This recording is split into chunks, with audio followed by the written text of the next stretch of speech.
This is Free to Exchange, the show where free markets and free-thinking scholars meet. I'm your host, Ben Powell. Private property rights are crucial for the functioning of any market economy. But how do they emerge, and in what ways are they enforced? How do different answers to these questions impact how well private property rights contribute to our prosperity? These are the themes of today's show. We'll begin by discussing the emergence and enforcement of property rights on the American frontier in the 19th century, and then compare our experience with that of modern-day Afghanistan. Then, in the second half of the show, we'll look at differences in private property rights and their enforcement during Italian unification and how the legacy of those differences impact Italy today. My first guest is Dr. Ilia Murtazashvili. He is an associate professor in the Graduate School of Public and International Affairs at the University of Pittsburgh and the author of The Political Economy of the American Frontier. Ilia, welcome to the show. Thanks, it's great to be here, Ben. So let's start with the frontier in the 19th century, the American settlers moving west. Why did they find it necessary to create their own property rights and systems of enforcement? Well, the American government acquired a massive amount of land. Between the 1780s and 1850s, the government acquired over 1 billion acres of land. And it wasn't as if the government intended to be a perpetual landlord. What they wanted to do was auction off the land for private use to make it possible for there to be a nation of smallholder farmers. And the people who wanted that land didn't want necessarily to pay the market price for that land, and what they did is occupy land prospectively. And so they chose to become squatters on the land. Some people squatted on government land because they wanted to speculate. They wanted to maybe acquire that land and sell it on markets later on. And so when we think about why people established informal property rights, you want to think about the political institutions that were in place to allocate land and the fact that most people don't want to pay market prices for that land. Right, but if somebody just in Lubbock today decides, I don't want to pay market price for that land, you know what, I'm going to go squat in that park and I'm going to make it mine. Right. That wouldn't work too well. What's the difference with the frontier? The difference at that time was that the state wasn't powerful enough to keep people off of the land. And so when you have a government that has some administrative capacity but not much, doesn't have really much ability to generate revenue, when people occupied land, they typically could dominate the federal government. And so you look at stories of how organized settlers would chase federal agents away who were trying to enforce the rules of auctions. And so one of the differences today is that you have the state is much more powerful. And so the possibility of establishing property rights through systems of self-governance on a grand scale is just it's not really an option anymore. So at the time, the state was big enough to exclude foreign powers, but not strong enough to provide governance in its own territory. That's exactly right. And so the predatory American state could acquire more and more land from groups that couldn't defend themselves. And so Native Americans had communal property systems, and the federal government acquired those land and made them available eventually for settlement. But when they wanted to make those lands available for settlement, what they wanted to do is auction it off. And that's where the conflict between primarily white settlers and the federal government came into play, which was over the price of land. And so those price conflicts were, I think, one of the fundamental dynamics on the American frontier. So the settlers get there before the government, or before the government effectively gets there. Mm-hmm. There's a desire to create private property rights, but a lot of people would think that this would lead to chaos. If there's no government to say that's your land and that's his land, right, wouldn't everybody be in a kind of Hobbesian war of all against all? No, I think a lot of people believe that there can be no order without law, but there's as you know, a large literature on self-governance, a large literature on anarchy, which emphasizes that anarchy is just the absence of state control, and anarchy doesn't necessarily mean there's going to be disorder. And so self-governance is often going to work quite well, especially when you have tightly knit communities. And what you had on the American frontier is that people formed associations, claim clubs, that constituted a self-governing society, and those claim clubs were what they used as a mechanism to specify and enforce property rights. And it was also a mechanism that they used to try to influence the government. And so when you had auctions for land, what those claim clubs would do after they had allocated property rights amongst their members, if anyone bid at an auction against a member of the claim club who was already on the land, they would view that as antisocial behavior, and the people who bid competitively would get a talking to or sometimes a beating, and so they enforced those rules and of not bidding competitively, which allowed those people to acquire the land at the minimum price if it was auctioned off. Effectively recognizing the property rights that the community was already respecting. So the de facto property rights were formalized at the minimum price. But how did in this case, the land club come into being? People recognized that land was going to eventually be auctioned off, and so when the government announced those plans, there would be a flood of settlers to try to occupy territory, to occupy the best land. And so once they did that, they recognized that they had to form a system of governance. They didn't have to rely on the government, but their system of governance was effective in the short term until they could acquire legal property. Now, this wasn't unique to just claiming land, because we saw similar things in mining camps. How did it work in mining camps? Yeah, so the initial mining camps in 1848 were just a collection of individuals who would go in and start panning for gold. And so there's an important distinction between the camp, which was just the small collection of individuals, and they actually had sharing rules. So whatever they found, they would share in the profits of the gold that they found. But once you had more and more mining camps come in, they established mining districts, which imposed order upon the mining camps. And so the mining district was similar to the land club in that it had a constitution, a system of rules specifying who were going to be some of the key decision makers in the organization, and also that they created courts to adjudicate disputes amongst people. And so the land clubs would provide a mechanism to resolve disputes amongst members over property rights, and the mining camps had mining courts that would allow them to resolve disputes amongst the miners that would arise. They also had systems of popular justice, vigilante justice, but the vigilante justice was more for generalized crime, while the mining courts were more about specific rules, conflicts between miners. So in both cases, we get the kind of private creation or recognition of law and a method of adjudicating disputes, Yes. but ultimately these kind of go away. What causes them to go away and be replaced by the state in the United States? They were successful in getting the land from the government. They were a powerful collection of organizations that were good at acquiring land at the minimum price or securing legislation from Congress that gave them the land. And so that once the purpose for these organizations was not to remain self-governing forever, it was to acquire land. And so self-governance was a means to an end, and they were successful in getting what they wanted. And once the state capacity came in and Yes. recognized their Yeah. previously established rights.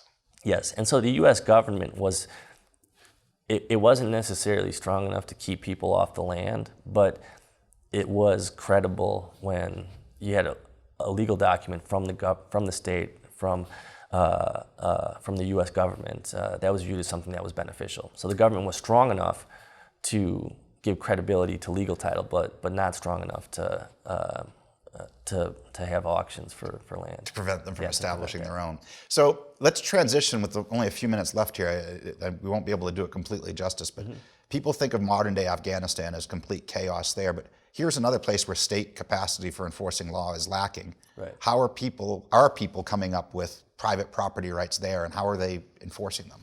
Yeah, so in Afghanistan, most of the order that you find in the country comes from customary systems of governance. And within those customary systems of governance, people typically have what Afghans call customary deeds to their land. And a customary deed doesn't come from the state, it's recognized within the community. And if you have a customary deed to private property and you have a dispute over your land, you can go to members of your customary council, you can go to your customary village representative, using those documents and and those are the foundation for a resolution of disputes. And even if we step back, Afghanistan, there's anarchy in much of Afghanistan, defined in terms of the state might not have much of a role in telling people how to live. But there's a very strong tradition of self-governance. And the reason why in Afghanistan self-governance persists to this day is because the state remains fundamentally unconstrained, highly centralized. And so even if the state comes in to offer Afghans a legal title, people oftentimes don't even accept that because they don't want the state to be involved in their affairs. And so when we compare the United States and Afghanistan, you have two contexts where you have self-governance is effective, but only in one did you have a state that could credibly provide legal property rights. So in one case, we get in the United States, the state not being highly predatory towards its citizens and recognizing those rights. Right. And that becomes a foundation for development. What do you expect going forward in the last minute here for Afghanistan? Is there such a foundation there? What has to change in order for their customary property rights to be a foundation for development? I think it's necessary to constrain the predatory Afghan state to recognize that institutions in Afghanistan are decentralized. They are polycentric. The formal structure remains highly centralized. And so until you have formal institutions that reflect institutions on the ground, you're going to continually have an Afghan state that's out of step with reality. And legal titling is not going to have much promise in Afghanistan until you fundamentally rethink the state building process and the kind of state that people have tried to create. All right. Well, thank you very much for joining us today. Thanks, Ben. It's been great. Up next, property rights, the mafia, and Italian unification. Stick around. This program is made possible in part by a grant from the Helen Jones Foundation, supporting education and the fine arts in keeping with the philosophy of Helen DeWitt Jones, who devoted her later life to sharing her wealth as a patron of philanthropic causes. The Helen Jones Foundation. Founded in 2013, the Free Market Institute at Texas Tech University promotes the teaching and study of free market economics. As part of our programming, we sponsor a public lecture series open to students, faculty, staff, and the general public in the Lubbock community. Often, the speakers in that series are the guests that you see right here on Free to Exchange. More information is available at www.fmi.ttu.edu or by email at free.market@ttu.edu. Welcome back. Joining me now is Dr. Rosolino Candela. Dr. Candela is Associate Director of Academic and Student Programs and a Senior Fellow at the Hayek Program at the Mercatus Center at George Mason University. And that was a mouthful. But welcome to the show, Rosolino. Ben, thanks for having me. Okay, so on the first part of the show, we were talking about the emergence of property rights on the American frontier and similarities even to modern-day Afghanistan. Now I want to turn to a country where you're an expert, Italy, and property rights during unification there. Yeah, so if we look at going back to the unification of Italy, which was roughly in 1870, what we see is since then, there's been a long path of divergence. And what we notice is that if we look at GDP per capita, which is the average amount of income a person earns each year in a country, it's roughly about 40% less than in northern Italy. Now, there are many competing hypotheses as to why this is occurring and why this path of development has taken course. Yeah, so this is a long-term phenomenon. The South has been much poorer than the North. And so some people, when they think about different development between countries or even within countries, they'll say, well, it's, natural resources are the difference. So maybe the North is just richer in natural resources. What do you think about that? Well, there are two ways you could think of that. Yes, it is a plausible explanation, but let's think about this in two ways. Number one, in the global scheme of things, there are many countries today that are very, very wealthy that were never endowed with natural resources to begin with. Case in point, Switzerland and Hong Kong. How did they obtain their natural resources? Through trade and exchange, right? Trade and exchange is just an alternative form of being endowed with natural resources. And I guess Switzerland's right there next to northern Italy. So you don't think northern Italy has more natural resources than southern Italy is a major reason for their development? Well, there's an old saying from an economist named Julian Simon.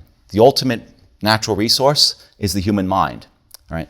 So the ability for individuals to utilize their skills, right? That is the ultimate natural resources that drives long-term development. Not necessarily, for example, oil or nickel, steel, wood, things that are naturally endowed in the land. It's what human beings and their ability to utilize those resources that facilitates economic development. Okay, so that's a good point. So let's think about the human beings then. And if culture between the North and the South is a major reason for the difference, because, the kind of stereotypical, we think of, mafia and gangsters coming to the United States. That's not from Northern Italy, that's Southern Italy. So maybe it's the culture is different down there. Right, so this is a a plausible explanation. It's a popular explanation that's given. It's been popularized by a social scientist named Robert Putnam in a book called Making Democracy Work. But if we look at the world today, Italians have immigrated across different parts of the world, right? Now, before I get to that, let's go back to the culture explanation, for example. The culture explanation would go as follows. That, for example, Southern Italians, particular maybe Sicilians, because there's a culture of distrust, this inhibits commerce, right? It raises the cost of exchange between you and I. If you and I can't exchange resources, right, then we can't become more productive, the economy can't grow, right? But if you look at Italian Americans who have resided in the United States, for example, for decades, they enjoyed living standards that are comparable to Americans that have immigrated across the ocean the century before. My dad, for example, he immigrated to the United States 40 years ago. He enjoys a standard of living comparable to other Americans who migrated there, whose ancestors migrated there about a century before, or even before that. And this is true whether they migrate from Northern Italy or Southern Italy. Exactly. Right. What you have to take into account is the institutional context within which people interact. And that's the driving force of economic development. Right. So certainly in the international context, I think there's good evidence for that. So you think that's true within the country of Italy as well then? So it's not the culture of Southern Italy, it's the environment that the people in Southern Italy are. How is it different from the North? Well, there's two ways you could think about this. One is all these explanations that you talked about are important, natural resources, right, culture, and so on and so forth. But all these explanations are a consequence, the lack of economic resources, the lack of trust to engage in commerce. These are a consequence of poor institutions or poorly defined property rights. They're not a cause of, for example, culture or a lack of natural resources are not a cause of a lack of economic development. Now, how does this play into the context of Italy itself? During the unification process, as I mentioned before, Italy had begun to unify around the early 19th century. Specifically, the southern part of Italy, south of Rome, and Sicily was reunified in a kingdom called the Kingdom of the Two Sicilies. That's the modern translation today. But specifically, there was a land reform policy that was implemented, which was had a well-intended purpose. One was to facilitate economic development. And the rationale behind that was if you break up the fiefs or the large lands of the landed elite, right, and redistribute such land to the landless peasantry, right, then they'll have an incentive to farm the land, to develop it, and the economy will grow. Right? Okay, this sounds like private property rights. Exactly. But here's the problem, though, is that when you grant government officials discretion, right, when you grant them, for example, the power to determine how property rights are reshuffled or reallocated, unfortunately, there's corruption in the definition of property rights, specifically in the land reform process. Okay, so, like the privatization of property in the former socialist bloc and things like that. Sure, but once it's happened, though, isn't it private property and shouldn't markets take over? Why didn't they? Private property does not exist outside a context of the rule of law. Okay. If you have a context in which private property rights, right, there's a definition of property rights. However, political officials are not constrained in the privatization process, then what will happen is there will be corruption. There will be capture of, for example, the discretion of political officials, and bribery will occur in the redefinition of property rights. So in the context of Italy itself during this land reform process, many of the landed elites lobbied for basically laws to be changed to benefit themselves at the expense of redistributing property rights to the landed peasantry. For example, in many cases, landed informal agreements were made between the peasantry and the landed elites about how, for example, land would be divided up on a large manner, right? These were informal agreements. But one of the measures that were taken by the landed elite was to lobby to say, hey, if you want property rights redistributed, you have to prove that you had lived on that land with formal title. But in many cases, right, this formal title never even existed. So the process then wasn't a one-time privatization, but rather a churning of property rights. Is that accurate? That's exactly right, right? So your argument would be then that will undermine trust and culture and these other things as well? Absolutely, right? If we don't have stable rules of the game, think of any game, like for example, soccer, baseball, any sport that we play. If we don't have stable rules that the players can depend upon, right? How are they ever going to be able to predict, right? Or how are they ever going to have trust, as you might say, in the governing context, the government that's supposed to be enforcing their property rights, right? So this is churning and it's happening, continuously during and after unification in the 19th century. But fast forward to today, how is it still responsible for the lower standard of living in southern Italy today? Well, one of the things that this has led to, and this land reform process is a byproduct of it, is the origins of the Sicilian mafia, we might say. Right? One of the reasons why organized crime emerged originally was specifically to fill a void that the state did not fill. It was a substitute organizing authority for the enforcement of property rights when they were not enforced by the state. The problem is that when such an organization takes hold in a specific area, the ability for people to engage in long-term investments, and for example, in machinery, capital investments, things that make an economy more productive, become more costly over time, right? And this is what stunts economic growth in the long run. The inability for people to have stable and predictable rules that would make them feel secure in their investments. So remaining to this day then, we have informal property rights enforced via the mafia or something like that, and formal ones with the state that are sometimes disjointed, at odds. That's right. So if we were going to try to improve the situation there, so think about, stamp out organized crime, a campaign like that from, the United States had their war against the mafia. Would getting rid of the mafia fix southern Italy's problems? No, one of the most recent things that's happened as a result of the war against organized crime is that they've actually infiltrated parts of the north, right? So now some factions of the organized crime in southern parts of Italy have migrated to the north, precisely in response to the expansion of the state's power. So if you make it costly to engage in business in one area, they'll simply migrate to another part of the country. All right, so in the last minute or so that we have left here, if just trying to stamp out the mafia isn't the solution, what positive things could be done that would promote development in southern Italy? Well, one of the things is to implement, and this is not an easy fix, but one of them is to implement a federalized system of government. Right? One of the problems that occurred during the Italian unification process is that there were political institutions that were centrally administered that were imposed upon the South. Right? One way in which we could facilitate economic development is to have local governing decisions made at the local level, right? So that property rights can be redefined according to how individuals want them to be respected. That's number one. So the formal and the informal line up better. Exactly, right? The second would be consistent with what I had said before, is the implementation of the rule of law. That is, you take legal discretion out of the government, right? John Adams had said this, we want a rule of laws, not a rule of men. Right? Yes. All right, well, thank you very much for joining us today. Thank you so much, Ben.